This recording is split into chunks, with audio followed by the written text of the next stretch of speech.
നമസ്കാരം, ജന്മഭൂമിയിലേക്ക് സ്വാഗതം. എ.കെ. ബാലൻ നിസ്സാരക്കാരനല്ല, കറതീർന്ന കമ്മ്യൂണിസ്റ്റുകാരനാണെന്നാണ് വെപ്പ്. ഏറെ വർഷം പാർലമെന്റ് അംഗമായിരുന്നു, പിന്നീട് വൈദ്യുതി മന്ത്രി. കറതീർന്ന കളങ്കരഹിതനായ കമ്മ്യൂണിസ്റ്റുകാരനല്ലെന്ന അഭിപ്രായം ആർക്കെങ്കിലും ഉണ്ടെങ്കിൽ അതും തീർന്നു. ആ പ്രസ്താവനയാണ് എ.കെ. ബാലനിൽ നിന്നും ഉണ്ടായത്. 6 ദിവസം പ്രപഞ്ചം ഉണ്ടാക്കിയിട്ട് ദൈവം പോലും ഒരു ദിവസം വിശ്രമിച്ചില്ലേ? ആ ദിവസമല്ലേ ഞായറാഴ്ച എന്ന എ.കെ. ബാലന്റെ ചോദ്യം സാധാരണ കമ്മ്യൂണിസ്റ്റുകാരൻ്റെതാണോ? പ്രപഞ്ചമുണ്ടാക്കിയത് ദൈവമാണെന്നൊരു സാധാരണ കമ്മ്യൂണിസ്റ്റുകാരന് പറയാനാവുമോ? അതിന് കേന്ദ്ര കമ്മിറ്റി അംഗം തന്നെ വേണ്ടേ?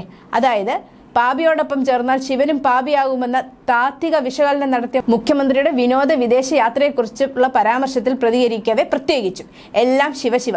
മുഖ്യമന്ത്രിയുടെയും കുടുംബത്തിന്റെയും വിദേശയാത്രാ വിവാദത്തിലാണ് മുൻ മന്ത്രിയും CPM കേന്ദ്ര കമ്മിറ്റി അംഗവുമായ എ.കെ. ബാലന്റെ പ്രതികരണം. തെരഞ്ഞെടുപ്പുമായി ബന്ധപ്പെട്ട് വലിയ ജോലിയാണ് മുഖ്യമന്ത്രി ചെയ്തത്. അദ്ദേഹം ഒന്ന് വിശ്രമിക്കട്ടെ, അതിലെന്താണ് പ്രശ്നമെന്നും അദ്ദേഹം ചോദിച്ചു. ഇത്ര വ്യക്തത വരുത്തിയിട്ടും സംശയം തീരാത്തത് മാധ്യമങ്ങളുടെ തകരാറാണ്. സ്വകാര്യ യാത്രയാണെന്ന് മുഖ്യമന്ത്രി പോലും പറഞ്ഞു. പിന്നെ എന്തിനാണ് ഇത്ര സംശയമെന്നും എ.കെ. ബാലൻ ചോദിച്ചു.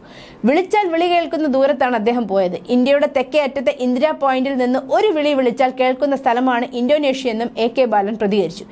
ഇതുമായി ബന്ധപ്പെട്ട് പ്രചരിക്കുന്നതെല്ലാം കെട്ടുകഥകളാണെന്നും അദ്ദേഹം പറഞ്ഞു. മുൻപും മന്ത്രിമാർ വിദേശ സന്ദർശനം നടത്തിയിട്ടുണ്ട്. അന്നൊന്നും ഇത്ര വിവാദം ഉണ്ടായിട്ടില്ലല്ലോ. തെരഞ്ഞെടുപ്പുമായി ബന്ധപ്പെട്ട് വലിയ ജോലിയാണ് മുഖ്യമന്ത്രി ചെയ്തത്. ഏകദേശം 30 ദിവസം മുഖ്യമന്ത്രി ഒരു ദിവസം 4 മണിക്കൂർ വെച്ച് പ്രസംഗിച്ചു. ആ വിധത്തിൽ താങ്ങാൻ പറ്റാത്ത വിധം സ്ട്രെയിൻ എടുത്ത ഒരാളെ ഒന്ന് വിശ്രമിക്കാൻ അനുവദിക്കുന്നതിന് എന്താണ് ഇത്ര ബുദ്ധിമുട്ട്? നവകേരള യാത്രയ്ക്കായി മുഖ്യമന്ത്രി കഠിന പ്രയത്നം ചെയ്തു. അദ്ദേഹത്തിന് വിശ്രമിക്കാൻ അവകാശമുണ്ടെന്നും ബാലന്റെ അഭിപ്രായം. വിദേശയാത്രയുടെ ചെലവിന്റെ സ്രോതസ് മുഖ്യമന്ത്രി വ്യക്തമാക്കണമെന്ന് KPCC അധ്യക്ഷൻ K. സുധാകരന്റെ ആരോപണവും എ.കെ. ബാലൻ തള്ളി. വിദേശത്തേക്ക് പോകാൻ ഇപ്പോൾ വലിയ ചെലവൊന്നുമില്ല. 1.25 ലക്ഷം രൂപ ശമ്പളം വാങ്ങുന്ന മുഖ്യമന്ത്രിക്ക് എന്താണ് ബുദ്ധിമുട്ട്? K. സുധാകരൻ ഉപയോഗിച്ച വാക്കിനൊന്നും മറുപടിയില്ലെന്നും എ.കെ. ബാലൻ പറഞ്ഞു. മെയ് 6 ആരംഭിച്ച 16 ദിവസം നീണ്ടു നിൽക്കുന്ന യാത്രയിൽ ഇന്തോനേഷ്യ, സിംഗപ്പൂർ, UAE എന്നിവിടങ്ങളിലാണ് മുഖ്യമന്ത്രി സന്ദർശനം നടത്തുക.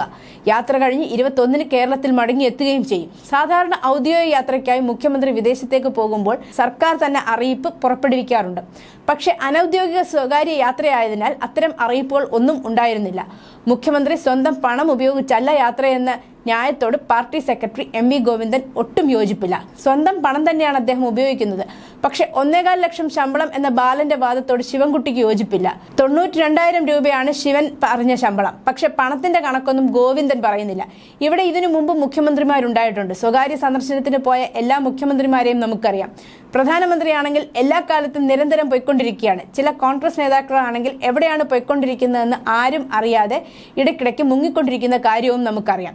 ഇതെല്ലാം മറച്ചു വെച്ച് കേരളത്തോടുള്ള, പ്രത്യേകിച്ച് CPM-നോടുള്ള ഇടതുപക്ഷ ജനാധിപത്യ മുന്നണിയോടുള്ള വിരോധം മാത്രം അടിസ്ഥാനപ്പെടുത്തി ചർച്ചയാക്കുന്നതാണെന്നും ഗോവിന്ദൻ പറഞ്ഞു. കുഴൽനാടനെതിരായ വിധി അവർക്ക് കൂടി ഏറ്റ അടിയാണെന്നും മനസ്സിലാക്കി ജനങ്ങൾ പ്രതികരിക്കാതിരിക്കാൻ അപ്പോൾ തന്നെ വേറൊരു കാര്യം അവതരിപ്പിക്കുന്ന നിലയാണ് സ്വീകരിച്ചതെന്നും ഗോവിന്ദൻ പറയുന്നു.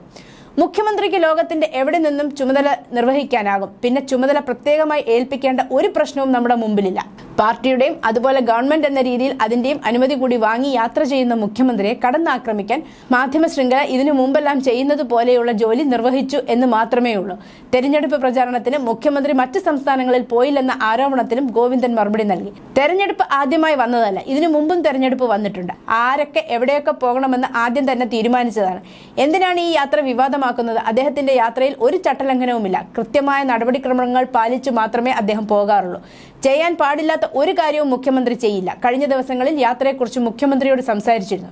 E.P. ജയരാജന്റേതാണ് ഈ ന്യായീകരണം. തെരഞ്ഞെടുപ്പ് കാലത്ത് മുഖ്യമന്ത്രിയുടെ യാത്രയുടെ ഔചിത്യത്തെക്കുറിച്ചുള്ള മാധ്യമപ്രവർത്തകരുടെ ചോദ്യത്തിന് ആരൊക്കെ എവിടെയൊക്കെ പോകണമെന്ന് തങ്ങൾ തീരുമാനിച്ചാൽ പോരെ എന്നായിരുന്നു E.P.യുടെ മറുചോദ്യം. ഞങ്ങളുടെ കാര്യം ഞങ്ങൾ നോക്കിയാൽ പോരെ, ആരൊക്കെ എവിടെയൊക്കെ പോകണം, എവിടെയൊക്കെ പ്രസംഗിക്കണമെന്ന് ഞങ്ങൾ തീരുമാനിക്കും. കേരളമല്ലല്ലോ ഇന്ത്യ.